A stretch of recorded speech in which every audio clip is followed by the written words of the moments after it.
জয় শিবধাম। আচ্ছা, আপনি শিবধামের সাথে কতদিন থেকে যুক্ত আছেন? মাস 2 হলো। মাস 2। আচ্ছা, আপনি শিবধাম থেকে কি কি কৃপা লাভ করেছেন বা ফল লাভ করেছেন যদি একটু বলতেন সকল ভক্তদের উদ্দেশ্যে।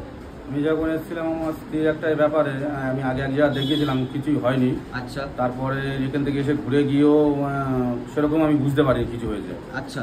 দ্বিতীয়বার ফের আবার এসেছি, এসে তারপরে আমার সেই সমাধানটা মিটে গেছে আমার স্ত্রী। আচ্ছা, কি সমস্যা ছিল যদি একটু ও বলতেন। রাতে ঘুমোতে পারতো না, মানে আজও স্বপ্ন দেখতো, মাঝে মাঝে চিল্লে উঠতো ঘুমে অবস্থায়। আচ্ছা।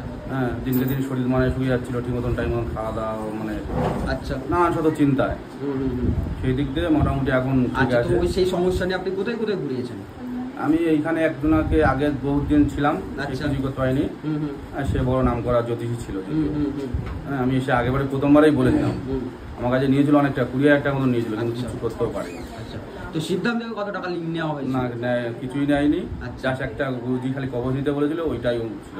আচ্ছা আচ্ছা, তো মানে সিদ্ধান্ত থেকে যারা বলে কি হাজার হাজার লক্ষ লাখ লাখ টাকা নেওয়া হয়, তো তাদের উদ্দেশ্যে কি বলবেন আপনি? না না, একদমই মিথ্যে কথা। আচ্ছা, তো তারপর আপনি সিদ্ধামে আসার পরে শুধুমাত্র কবচ নিয়েছিলেন আর সিদ্ধামের নিয়ম বিধি ফলো করেছিলেন? হ্যাঁ হ্যাঁ, ঘরে। আচ্ছা, সেটা করেই আপনার মানে সুস্থ আপনার? হ্যাঁ, দোকানের দিক দিয়েও প্রবলেম ছিল, সেটা একটু সামান্য হয়েছে, এখন পুরোপুরি ক্লিয়ার হয়নি দোকানটা, কিন্তু আমার স্ত্রীর দিকটা পুরোপুরি ক্লিয়ার হয়ে গেছে। আচ্ছা আচ্ছা আচ্ছা, তো যেসব ভক্তরা ইয়ে করছে বা বলছে যে এগুলো স্ক্রিপ্টেড বানানো, তাদেরকে কি বলবেন আপনি? ওরা বলে এসে দেখুক, তারপরে আমি আর কি বলবো। আচ্ছা। আমি এসে দেখে মানে বিয়ে হয়ে গেছি, আমার প্রথমবারে গিয়ে যাওয়ার পর আমি একদমই আমার বুঝতেই পারি না। আবার যেমন দ্বিতীয়বার আমি আসলাম অ্যাপয়েন্টমেন্ট নিয়ে, তারপর দেখলাম যেমন একদম পুরো আপনার কি অ্যাপয়েন্টমেন্ট আছে আজকে? হ্যাঁ, আজকে ফের আমার মেয়ের জন্য একটা সমস্যা হয়েছিল, অ্যাপয়েন্টমেন্ট নিয়ে আজ মেয়ের জন্য সেটা করতে এসেছি। আচ্ছা, অ্যাপয়েন্টমেন্টের জন্য কি আপনার কাছে কোনো রকম টাকা পয়সা চার্জেস নেওয়া হয়েছে?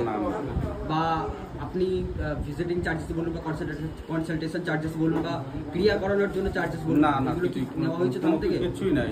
আচ্ছা, তো এই যে ধামে যে ভিডিও নেওয়া হয় তার জন্য কি কোনো রকম ভাবে খুব জবরদস্তি করা হয়? না না না, এটা আমার যাকে জিজ্ঞেস করে স্বইচ্ছা, সেই আমি উপকার পেয়েছি বলে আমি স্বইচ্ছা আমি বললাম যে হ্যাঁ সাকসেসফুল হয়ে গেছে একদম। বাহ বাহ, এটা যে যার মুক্তির উপরে। হ্যাঁ হ্যাঁ, কিন্তু আমি যে আশা করলে হবে না। আমি আমার প্রথমবার আমি ঘুরে চলে গিয়ে আমি তারপরেও দেখছি আমার সেটা সেই হচ্ছিল না আমার স্ত্রীর দিক থেকে। যেটা আমি আবার অ্যাপয়েন্টমেন্ট চাইতে পেয়েছি, মানে 2 মাসের মধ্যেই আমি পেয়ে গতবারে ফের এসে আমি তারপর আমার একদম স্ত্রীর সেটা একদম পুরো ক্লিয়ার, আর কোনো সমস্যা নেই। ওটা আজকের মেয়েকে এসে একটা মানে ওর একটা সমস্যার জন্য ওইটা তা মেয়ের কাছে কী হবে বললো, খুব ভালো আছে। আমি খুব, তো আপনি যে শিবধামের নিয়মিত ফলো করছেন, সেখান থেকে আপনি কি বুঝতে পারছেন যে শিবধামে কি আছে কিছু সত্যি? হ্যাঁ হ্যাঁ হ্যাঁ হ্যাঁ হ্যাঁ। আচ্ছা, এই যে আপনার স্ত্রীকে নিয়ে আপনি অনেক জায়গায় দেখিয়েছেন, অনেক টাকাও খরচা করেছেন, হাজার হাজার, সেখান থেকে আমি বললাম আমি প্রতি মাসে তারাপীঠে যেতাম। প্রতি মাসে সেই গুরুজির সঙ্গে। আচ্ছা। হ্যাঁ, তার চেম্বারও এখানে আশপাশে বসে। আমি গুরুজিকে বলেছিলাম, আমি নামটা বলছি না, যেহেতু উনি নাম করা গুরু, তো আমি তার কাছ থেকে চলে এসেছি। আচ্ছা, কিন্তু আমি দীর্ঘদিন ছিলাম, আমার কিছুই হয়নি। আচ্ছা আচ্ছা, তো তাহলে আপনি এটা বলছেন যে শিবধামে কিছু তো একটা আছে? একদম একদম। আচ্ছা, তো জয় শিবধাম। জয় শিবধাম।